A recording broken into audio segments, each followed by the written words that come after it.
Wow. All of us movie fans start applying for Sword. They're getting paid to watch the WandaVision sitcom and take notes of as many details as possible. Talk about meta. Welcome to my WandaVision episode 4 breakdowns and theories. Or should I call it Sword, the series? Because this episode, like I hoped and predicted, check out my last breakdown if you haven't. As usual, I'm going to start by breaking down the episode before talking about my thoughts, theories, and predictions. Make sure to subscribe to take this journey with me and join in the conversation below. So, the episode starts with Monica Rambeau, or Geraldine as she's known in the show, coming back from the snap, or the blip as they call it, only to find out that 5 years have passed and her mum has died. You would remember her mum as Maria Rambeau in Captain Marvel. And wouldn't you know, Maria Rambeau just so happened to be a founding member of S.H.I.E.L.D. with Nick Fury, like Howard Stark, who, if you don't remember, was a founding member of S.H.I.E.L.D.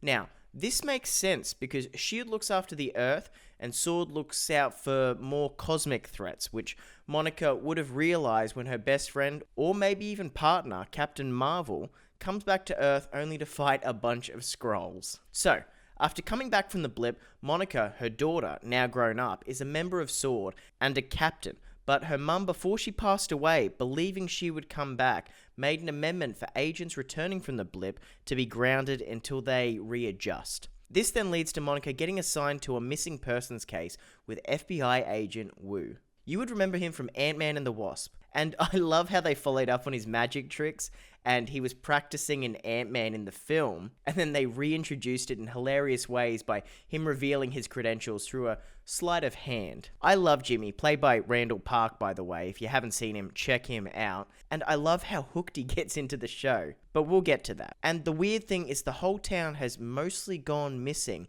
but no one remembers the missing people of the town. Even the officers outside seem to have no memory. This leads to Monica flying a drone helicopter into the town, which just so happens to be one of the things found in, I think, episode 2, which disappears. As does Monica through the static, and I really liked that. The energy field around her and around the town kind of looks like one of those old TVs, which sucks her in. Now, we get Darcy back from Thor, the Thor movies, who is brought back in to figure out what in the hell is going on. Hell, pun intended, but we'll get to that. And she figures out you can watch it through old TVs, you know, those ones that are not flat.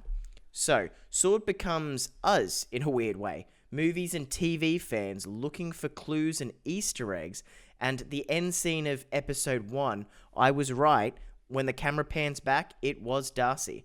Hell to the yeah. Then, the bee suit. Starting off as a hazmat suit, it turns into a bee suit when they try going in under the surface through portals. I don't know what that was about or what happened to that guy, to be honest. So if you know why the bees came into the picture, let me know what happened with him as well down below. Now, I like how the missing persons began to put all the names of the characters, and yes, they are playing characters. They aren't playing themselves, apart from Agnes, because she doesn't have an identity. And I still believe that it could be Agatha Harkness, maybe. I still don't know if they're being mind-controlled or they're playing along kind of like the Twilight Zone. Because if you remember in Age of Ultron, Wanda does have the power to influence people, as she does to get him to leave Sokovia. They explain Agent Wu is coming through the radio before it glitches again. So when she mentions Ultron, I'm still not sure if she breaks Wanda's spell, or she just happens to slip up, or even does it on purpose to try and get Wanda to snap out of it. I really don't know. But we do find out Wanda's dark side as it shows what we didn't see, and Wanda snapping and breaking through as she propels Monica out of the town,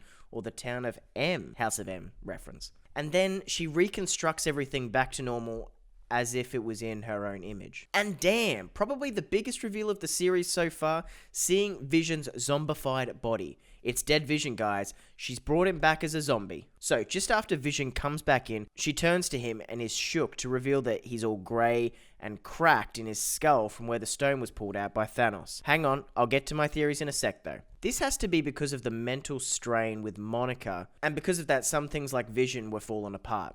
And Vision says, we don't have to stay here. We can go wherever we want. In which Wanda, no pun intended, replies, no we can't. This is our home. And she has everything under control. Apparently. With the episode ending with Monica saying, it's Wanda, it's all Wanda.